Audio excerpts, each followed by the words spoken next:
Good morning students. अब last lecture में हमने टॉपिक नंबर 6.3 कम्प्लीटली पूरा किया था, जहाँ पे हमने कैल्सिनेशन किया, रोस्टिंग किया और उसके बाद रिडक्शन ऑफ मेटल से इम्प्योर मेटल को बाहर निकाला। अब इस लेक्चर में हम आगे बढ़ेंगे चैप्टर में। तो चैप्टर का जो नेक्स्ट टॉपिक है 6.4 वो पूरा इस चैप्टर से हटा दिया है, तो ये हम नहीं पढ़ेंगे। ठीक है, चलो ये पूरा सिलेबस से हटा दिया है 6.4, 6.1, 6.2 एंड 6.3 उसी टॉपिक को बिलोंग करते हैं। फिर एप्लीकेशंस को हटा दिया है, तो ये फर्नेस भी नहीं आएगा, आयरन के एक्सट्रैक्शन का पूरा निकाल दिया है ये। ठीक है, फिर इंटेक्स्ट क्वेश्चन है 6.3 एंड 6.4, वो भी सिलेबस में नहीं आएगा। चलो उसके बाद 6.5 टॉपिक है इलेक्ट्रोकेमिकल प्रिंसिपल्स ऑफ मेटालर्जी। इसको भी हटा दिया है सिलेबस से। जैसा कि मैंने फर्स्ट लेक्चर में आपको बताया था, काफ़ी सारा पोर्शन हटा दिया है। सो एग्जाम्पल 6.4 भी नहीं है सिलेबस में। हमारा जो नेक्स्ट टॉपिक है वो है 6.6 ऑक्सीडेशन एंड रिडक्शन। ये इंक्लूडेड है हमारे सिलेबस में, ऑक्सीडेशन एंड रिडक्शन। देखो चलो, besides reductions some extractions are based on oxidation, particularly for non metals। हमने लास्ट स्टेप में क्या किया था, तो मेटल हमने गेन किया था बाय डूइंग रिडक्शन, राइट।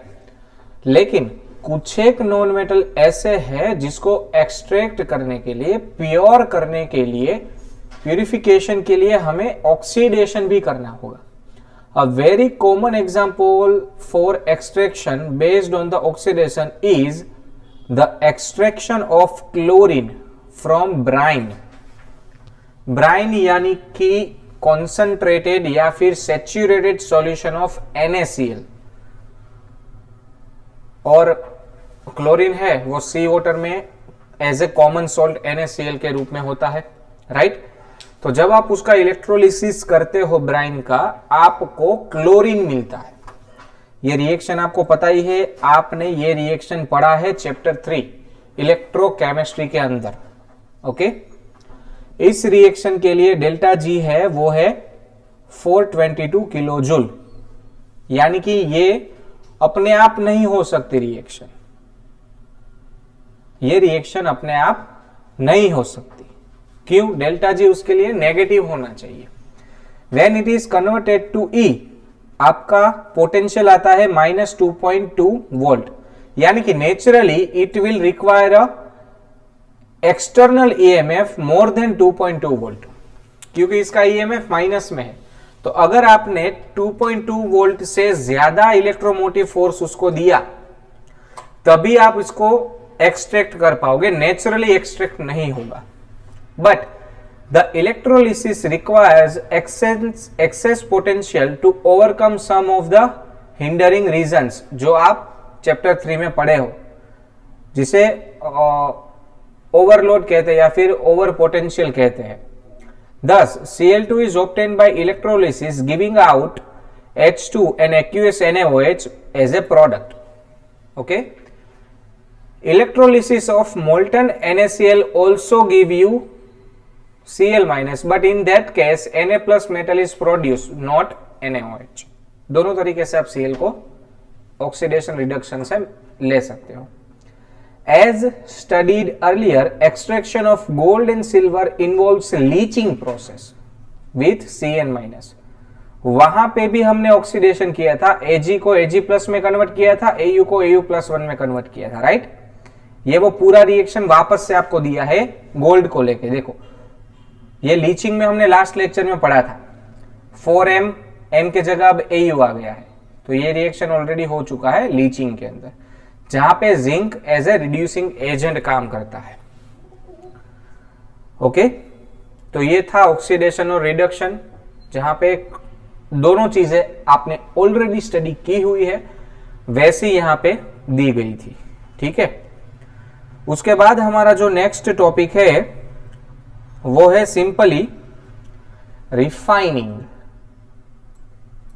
चलो, हमें जो मेटल मिला था रिडक्शन से वो बाय नेचर इम्प्योर मेटल था, प्योर नहीं था, उसके अंदर कुछ एक इम्प्योरिटीज अभी भी अवेलेबल थी। तो अब हमें उसको प्योर करना होगा, यानी कि उसको रिफाइन करना होगा, प्योरिटी बढ़ानी है उसकी। ठीक है, a metal extracted by any method is usually contaminated with some impurity still, उसके अंदर कुछ एक इम्प्योरिटीज फिर भी रहेगी। For obtaining metals of high purity several techniques are used depending upon the difference in properties of metal and impurity. Impurity and metal की property के difference के बेस पे रिफाइनिंग होगा और उसकी कुछ एक मेथड्स है। आपको यहां पे 6 मेथड दी गई है, नोट कर लेना। इस 6 में से एक मेथड आपकी एग्जाम में होगी, इन 6 में से एक मेथड एग्जाम में पूछी जाएगी। चलो, सबसे पहली मेथड है डिस्टिलेशन। देखो डिस्टिलेशन दिया है यहां पे। डिस्टिलेशन क्या है आपको पता है, फिर भी it is a very useful for, कहां पे यूज होता है, low boiling metals like zinc and mercury के लिए यूज होता है। क्या होगा इसके अंदर, impure metal is evaporated to obtain pure metal as a distillate। पहले आप मेटल को इवोपरेट करोगे, फिर उसको दूसरे कंटेनर में ले लोगे, क्योंकि आपकी इंप्यूरिटीज इवोपरेट नहीं होगी, तो वो इवोपरेटेड मेटल को कूल डाउन करोगे तो आपको प्योर मेटल मिलेगी। ये आपने डिस्टिलेशन किया। क्लियर। उसके बाद दूसरा मेथड है लिक्वेशन, यहां पे लिक्विफिकेशन होगा। देखो, in this method low melting point metal like tin can be made to flow on a sloppy surface. एक सरफेस है ऐसा स्लोपी, और उस सरफेस को नीचे से हीट किया जाएगा। जब टीन मेटल को आप यहां से डालोगे तो यहां पे स्लोप में बीच में क्रैक किए जाएंगे, तो जो लिक्विड मेटल है वो नीचे चला जाएगा, जबकि क्रैक के अंदर इंप्योरिटीज फंसती जाएगी और आप प्योर टीन को ऑब्टेन कर पाओगे। Easy method. In this way it is separated from higher melting point impurities. Clear. तीसरा मेथड है इलेक्ट्रोलिटिक रिफाइनिंग, जो आपको ऑलरेडी आता है। आपने NaCl मोल्टन लिया था, वहां से Na प्लस प्योर Na को, सोडियम प्योर मेटल को बाहर निकाला था। फिर होल हेराल्ड मेथड में हम एल्यूमिनियम को बाहर निकालते हैं। फिर इलेक्ट्रोलिसिस ऑफ कॉपर, वहां पे प्योर कॉपर हमें मिलता है। तो ये सारे इलेक्ट्रोलिटिक रिफाइनिंग हुए। आपको पता है यहां पे इलेक्ट्रिसिटी यूज होता है, राइट। चलो, in this method the impure metal is made of anode. Anode है वो इम्प्योर मेटल से बनाया जाएगा। A strip of the same metal in pure form is used as a cathode. अब आपने जो मेटल लिया है उसका इम्प्योर फॉर्म जो आपने रिड्यूस करके बनाया था उसको आपने एनोड पे रखा है, राइट। और उसी मेटल, प्योर मेटल का एक स्ट्रिप आपने कैथोड पे रखा है। Okay. They are put in a suitable electrolyte bath containing soluble salt of the same metal। और उसी सेम मेटल का सॉल्ट मैंने एज ए इलेक्ट्रोलाइट लिया है, ठीक है। The more basic metal remains in the solution and a less basic one go to the anodic mud। जो ज्यादा बेसिक होगा मेटल वो आपके सॉल्यूशन में ही रहेगा, और जो कम बेसिक होगा वो एनोडिक मड यानी कि जो इंप्योरिटीज रहेगी वो एनोड के नीचे आपको इलेक्ट्रोलाइट में एज ए एनोडिक मड मिलेगी। This process is also explained using the concept of electrode potential over potential and gives energy also, जो हमारा सिलेबस निकाल दिया गया था। चलो, एनोड पे क्या रिएक्शन होगा, इलेक्ट्रॉन लूज हो गए, ऑक्सीडेशन। ऑब्वियसली कैथोड पे वो इलेक्ट्रॉन गेन हो गए, प्योर मेटल हमें वापस मिलेगा। जैसे कि कॉपर का रिफाइनिंग है, तो कॉपर 2 इलेक्ट्रॉन रिलीज करेगा, यानी कि इम्प्योर मेटल सॉल्यूशन में आया, और सॉल्यूशन से इम्प्योर मेटल जो सॉल्यूशन से जो कॉपर रेडिकल है इलेक्ट्रॉन गेन करके प्योर मेटल के ऊपर डिपॉजिट होगा। Copper is refined using electrolyte method. Anodes are of impure copper and pure copper strip are taken as a cathode.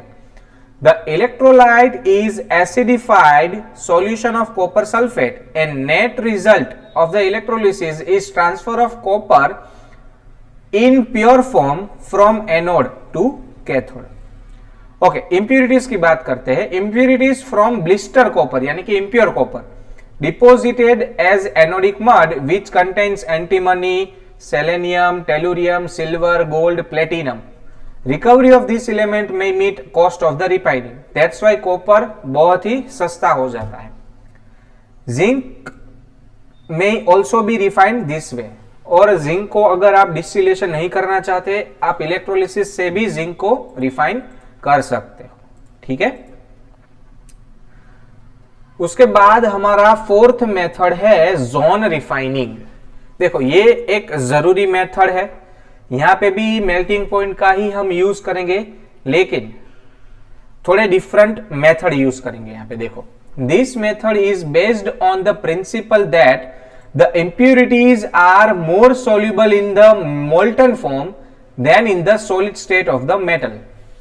अब आपकी जो impurities है, जब मेटल आपकी लिक्विड फॉर्म में होती है तब उसके अंदर ज्यादा सोल्यूबल होती है, rather than metal being in a solid form.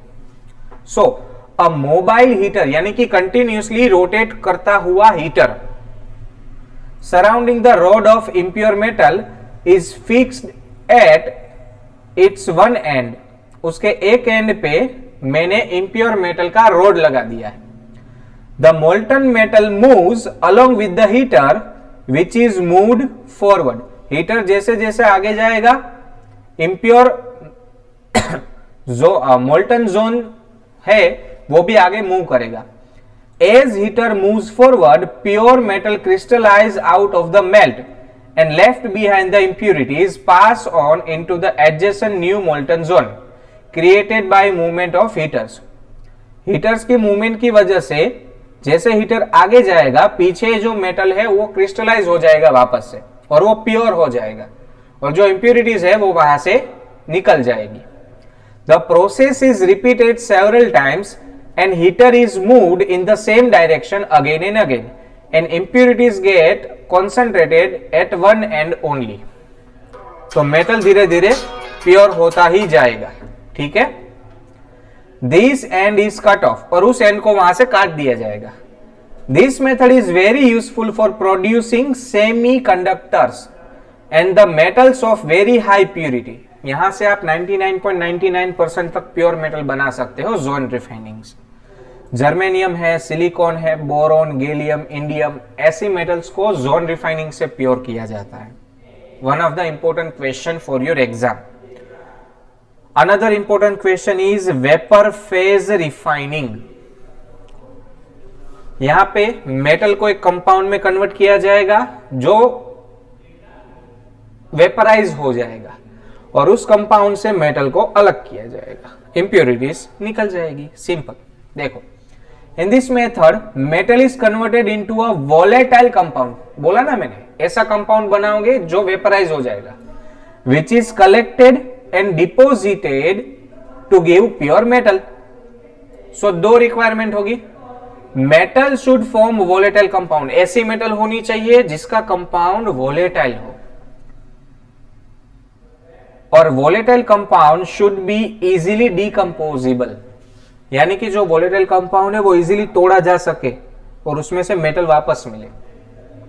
चलो उसका एग्जांपल दिया है, Mond carbonyl refining, Mond process of nickel. So निकल मेथड को यहां से प्योर किया जाएगा। In this method nickel is heated with carbon monoxide which gives me tetracarbonyl nickel, और निकल टेट्रा कार्बोनाइल दोनों चलेगा। This complex is deposited at higher temperature to obtain pure method. तो ये जो है वो हमें गैसियस फॉर्म में मिलेगा एट दिस टेम्परेचर, इंप्यूरिटीज निकल गई, फिर उसको ज्यादा हीट किया तो कार्बन मोनोऑक्साइड निकल गया, तो प्योर मेटल मिल गया हमें। अगर इसी तरह से जर्कोनियम और टाइटेनियम को हमने रिफाइन किया तो इस मेथड को कहा जाएगा वान आर्केल मेथड, वहां पे आयोडीन यूज होगा। देखो, इन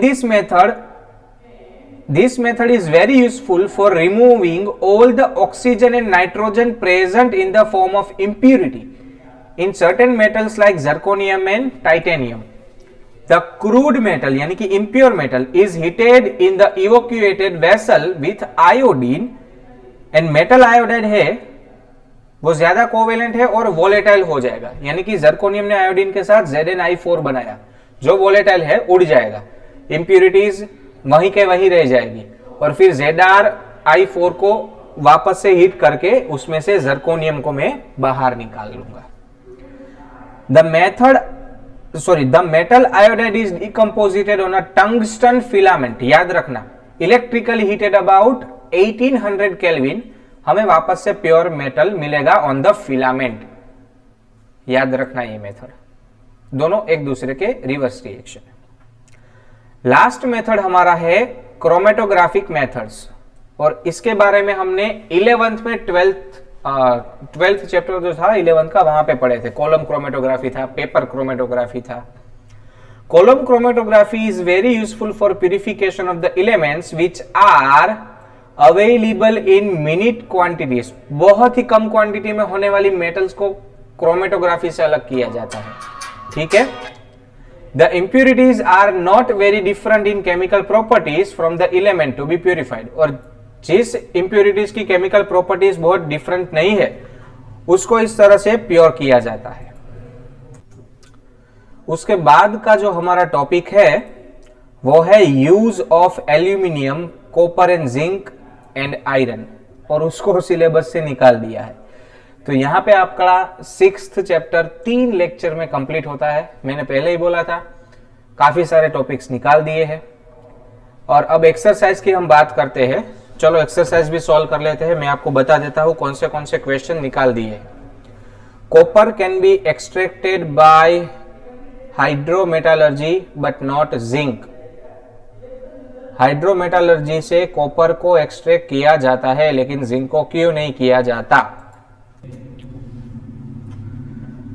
अब हाइड्रोमेटालर्जी है वो हमारे सिलेबस में कहीं पे आया ही नहीं है, यानी कि उसको तो सिलेबस से डिडक्ट कर दिया है, उस टॉपिक में हुआ है। तो क्वेश्चन 6.1 हमारे सिलेबस में ही नहीं है। मैंने यहाँ पे टिक मार्क किया है जो क्वेश्चन आपके सिलेबस में नहीं है, तो ये सारे क्वेश्चंस आपके सिलेबस से हटा देना, ठीक है। तो दूसरा क्वेश्चन है सिलेबस में, what is the role of depression in the froth flotation method.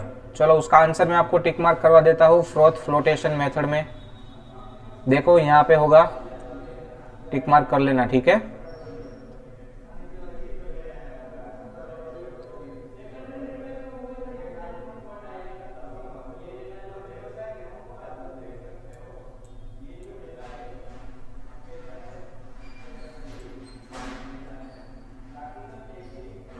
चलो ये रहा फ्रोथ फ्लोटेशन, ठीक है।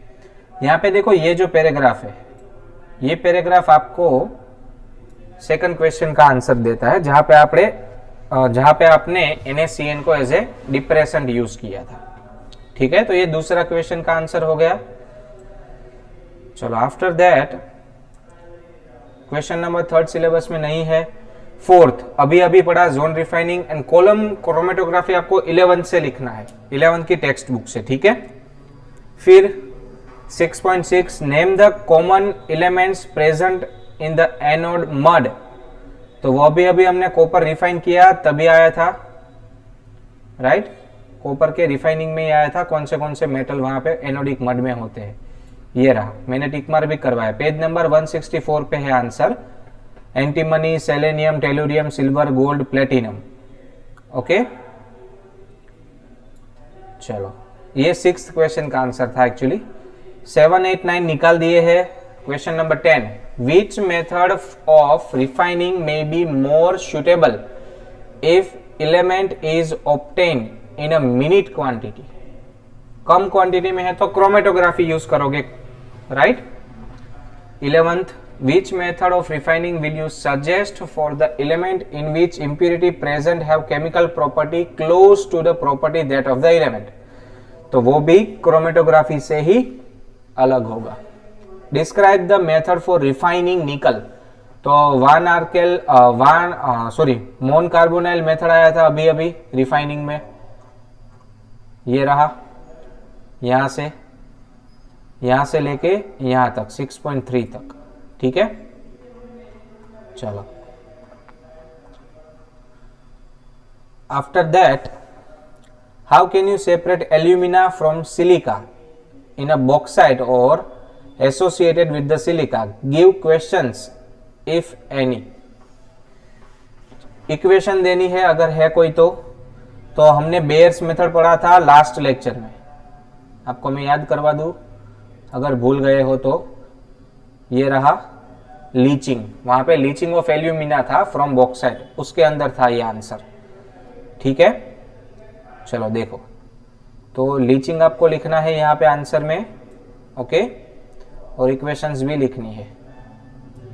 तो ये आपका आंसर हो गया उस क्वेश्चन का, क्वेश्चन नंबर 13 का. 14 देखो, give example differentiate between roasting and calcination. तो लास्ट लेक्चर में ही पढ़ा था रोस्टिंग एंड कैल्सिनेशन, ओके. तो उसके बेसिस पे आप लोग डिफरेंस बनाना है. ये प्रेजेंस ऑफ एयर में, ये एब्सेंस ऑफ एयर में.